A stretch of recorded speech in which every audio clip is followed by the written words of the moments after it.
Merhaba arkadaşlar. GSM iletişim olarak bugün çok önemli gördüğümüz bir konu hakkında sizlere bilgi vermek istiyoruz. Videonun başlığında da görmüş olduğunuz gibi akıllı telefonlara şifre, parola koymanın zararları ve tehlikeleri. Bu konu hakkında biz başımızdan geçmiş olayları sizlere anlatmaya çalışacağız. Telefona parola koymanın zararları ve tehlikeleri nelerdir? Ne gibi durumlarla karşılaşabiliriz? Biz bu konuda ne gibi insanlara yardımcı olabilmek için ne gibi zorluklar çektiğimizi sizlere anlatmaya çalışacağız. Tabi doğal olarak hepimiz telefona şifre koymanın faydalarını biliyoruz. Kendi özel bilgilerimize bizden habersiz kimse telefonumuza ellemesin, kimse telefonumuzu kurcalamasın diye doğal olarak hepimiz parola koyuyoruz. Ama bunun bir de dezavantajı var. Dezavantajlarından bir tanesi biz GSM iletişim olarak bu konuda insanların bize başvurması ve telefon şifresinin çözebilmesi, telefon içindeki önemli bilgilerin olduğunu vesaire başımızdan geçmiş olayları sizlere anlatmaya çalışacağız ve videonun sonunda da bunun çözümü ne? Çözümü hakkında da sizlere bilgi vermeye çalışacağız. Onun için birinci konumuz 22 yaşında trafik kazası geçirmiş üniversite öğrencisinin telefonun bize gelmesi o anda bir yakınına ulaşmak için ve bizim dahi bu konuda çok çaresiz kalmamız. İkinci konumuz ise kalp krizi geçirmiş beyefendinin eşinin teyzenin bize telefonu getirmesi ve telefon içindeki bilgilerin alacak vereceklerin hepsinin telefon içindeki bir programın içinde kayıtlı olduğunu söylemesi. Üçüncü konumuz ise yine trafik kazası geçirmiş bir beyefendinin eşinin telefonu bize getirmesi, telefonda hatıraların olduğunu söylemesi. Dördüncü konumuz ise örnek telefonumuz en basit ya. Telefonumuz kayboldu. Ya bir hayırsever telefonu buldu. Buldu size getirmek istiyor. Nasıl versin telefonu size? Bu konu toplam 4 konu hakkında bilgi vermeye çalışacağız. İnşallah bu konu hakkında bir kişiye dahi yardımcı olabilirsek ne mutlu bize. Çünkü gerçekten biz bile burada bize geldiğinde olayları anlattıklarında yardımcı olabilmek için çaba harcadığımız bütün hepimizin ve bu konularda uzman olan arkadaşlarımıza danışarak yeter ki zor durumda kalmış bu insanlara yardımcı olabilmek için çabalamamız ve bu konuda bizim de bir şey yapamamamız gerçekten çok bizi derinden üzdüğü için böyle bir video çekmeye karar verdik. Bunların hepsini biz yaşadık. Yaşadık Bunların tabii. hepsini biz Tabii. Artık ondan sonra böyle bir video demek ki böyle bir sorun, böyle bir insanların böyle bir bilgiye ihtiyacı Ya var. abicim en basiti telefonun düştü kayboldu ya. O hani parkta düşmüş bir telefon var ya adam Evet. getirdi bize. Ya Lokman Bey ben bunun sahibine vermek istiyorum dedi. Abicim telefonda parola var. Parola olduğu için de dedim ki bir sim kartına bakalım. Abi sim kartında pin kodu var. Nasıl ulaşacağız? Nasıl ulaştıracaklar? Hiçbir şekilde ulaştıramaz yani. Gitti en yakın karakola ver dedik ama karakol işi gücü yok. Bununla mı uğraşacak Hasan memurların? Yani sonuçta parkta düşmüş bir telefon. Hani bir olay falan O da olsa. istese ulaşamıyor ki. O da istese ulaşamıyor çünkü parola var ve bu parolayı sıfırladığı zaman içindeki bilgiler silinir sonuçta. Yine de bir şey yapamaz. Tutanak tutup teslim Evet alıp neyse koyuyorlar. biz konumuza geçelim. Birinci konumuz trafik 22 yaşında trafik kazası geçirmiş üniversite öğrencisi. Şimdi bu resmi özellikle çizdim. Çünkü bu kazanın olduğu yer bizim mağazamız buradaydı. Kaza burada oldu. Ben kazayı bildiğim için konu olarak da sizlere anlatmaya çalışacağım. Şimdi burası yol.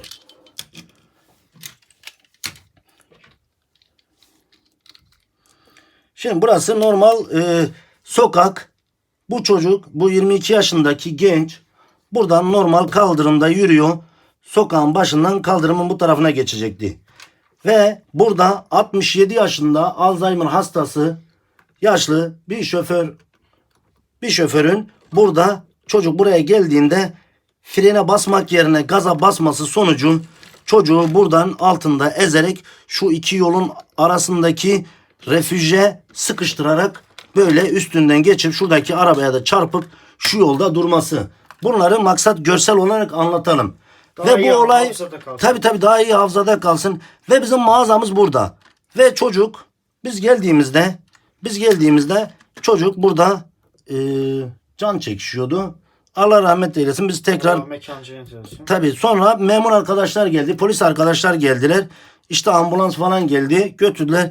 Polis arkadaşlar telefonunu bu 22 yaşında rahmet etmiş çocuğun telefonunu mağazamıza getirdiler. Ailesine ulaşmak. Tabii bir yakınına ulaşmak için çünkü telefonda parola var.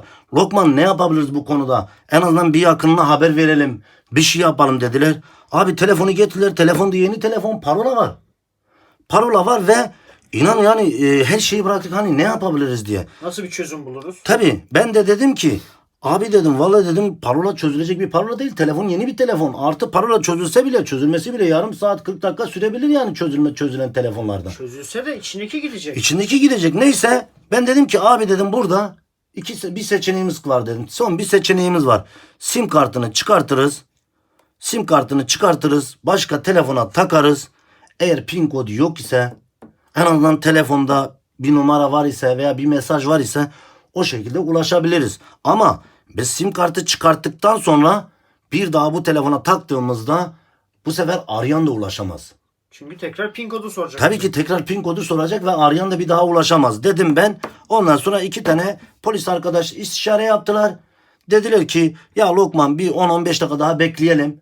Belki arayan olur. Telefon tezgahın üstünde ya inan var ya böyle içimden dua ediyorum biri arasın diye ya o kadar. Çocuk orada rahmet etti. Ambulans geldi aldı götürdü. Ve 15 dakikaya kadar kimse aramadı. 15 dakikanın sonuna kadar kimse aramadı. En son gene 2 polis arkadaş istişare yaptılar. Ya dedi Lokman son bir şansımızı deneyelim dediler. Son bir şansımızı deneyelim Tek yolu dediler. var çünkü başka bir yol yok. Tabii başka bir yol yok. Abi telefonda parola var. Ulaşamıyor. Neyse ben kalktım. O zaman telefon da alıyorduk satıyorduk. Kalktım. Pin kodunu çıkarttım buradan. Sim kartını çıkarttım buradan. Çıkarttım tezgahtaki telefona taktım. Abi tezgahtaki telefona taktım kendi telefonuma. Baktım telefonda pin kodu var.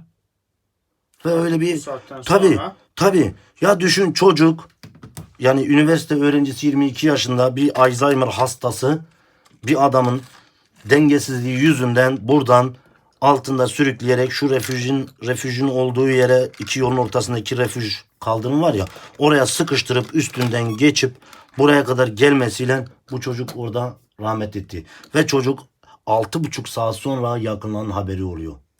Çocuğun öldüğünden 6,5 saat sonra yakınlarının haberi oluyor. Yani arkadaşlar bu birinci konumuz. Evet. İkinci konumuz ise kalp krizi geçirmiş bir tane kalp krizi geçirmiş bir amcamızın hanımı telefonu bize getirdi. Telefonu bize getirdi. Dedi ki oğlum dedi eşim rahmet etmiş. Allah rızası için bu içindeki bilgiler silinmeden biz bu telefonun parolasını nasıl açarız? İçindeki bilgiler silinmeden biz bu telefonun parolasını nasıl açacağız? Baktık. Abi telefonda gene şifre. Açamıyorsun. Yeni Açamıyorsun. içindeki Tabii ki bilgiler buna- olsun. Hiçbir şekilde erişemiyorsun. Erişemiyorsun. Bu konuda gene Yardımcı olmak istedik. yardımcı olmak istedik. Ya çaresiz kalıyor insan. Hasan inan o kadar yardımcı olmak istiyorum ama bir şey yapamıyoruz abicim. Yani hiçbir şey yapamıyoruz. Bu konuda bilgisi olan arkadaşlarımızın hepsine danıştık. Abi hepsi de dedi ki hiçbir şey yapamayız dedi. Bir de yeni telefon daha. Yeni telefon çıktığı zaman bunların programları vesaire Türkiye'ye kadar gelmesi en az 6-7 ay bulabiliyor. Tabii. Yani en azından bu konuda neyse bu ikinci konuyu da anlattık. Tabii. İkinci konuyu da anlattık. Bu konuda da bir şey yapamadığımızı. Çünkü teyze dedi ki borçlular geliyor kapıya bu kadar borcumuz var. Bu kadar borcu var eşinize sonuçta. Ama kimse bilmiyor. Kimse bilmiyor. Büyük tüccarmış herhalde eşi. Evet. Büyük tüccarmış. Adam kalp krizi geçirdikten sonra bir süre sonra borçlular kapıya geliyor. Ama telefon hafızasındaki programda aslında adamın alacakları da var insanlardan. Yani alacakları da var ama kimse de gelip demiyor ki kardeşim benim bu kadar borcum vardı bu adama demiyor yani yüklü paralar olduğu zaman. Hani Herkes- öyle dürüst insan bulmak biraz problem neyse biz konumuza geçelim. Bir şey yapamadık yani bu konuda da. Onda da gene elimiz kolumuz bağlı kaldı. Elimiz kolumuz bağlı Hiçbir şey kaldı. yapamadık Hepimiz mesela. seferber olduk yani Hasan o konuda gene de bir şey yapamadık. Hatta teyze dedik ya kaç paraysa problem değil parası. Biz parasında değildik. Bizim amacımız yardımcı olmaktı. Neyse gelelim 3. konumuza. 3. konumuz arkadaşlar en basiti şu anda telefon kullanıyorsunuz ve telefonunuzda şifre var. Şifre olduğu kadar bir de pin kodu var.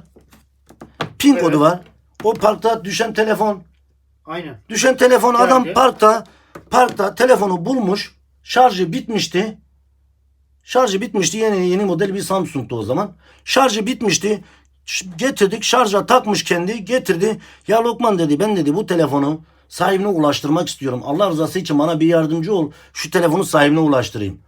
Abi dedim bir pin kodunu sim kartını çıkartalım deneyelim. Çünkü telefonu şifresi çözülse dahi içindeki bütün bilgiler siliniyor. Evet. İçindeki bütün bilgiler silindiği için gene bir işe yaramayacak. Gene sahibini bulamıyoruz. Tabii gene sahibini bulamayacağız.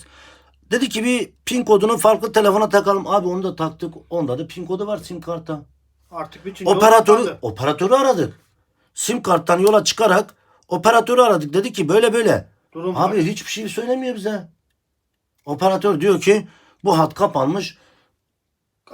Bilgi veremeyiz size diyor. Yani hattın yasal sahibi araması lazım diyor. Ancak bilgi ya diyorum ki durum böyle bize inanmadı, vermedi. Numarayı söyleyeyim. Evet. Şöyle yok. Adama en son dedim ki götür abi en yakın karakola ver ama karakolda kalkıp bir sürü işi var gücü var. Yani parkta bulunmuş bir telefonla. Şimdi şöyle bir de o da istese ulaşamıyor. O da istese ulaşamaz dediğin gibi yani. Yok. Yani bir yolu olsa biz gene hani bakalım edelim ama o da bulamıyor. Yani o da bulamıyor. En son 7 emine atacak.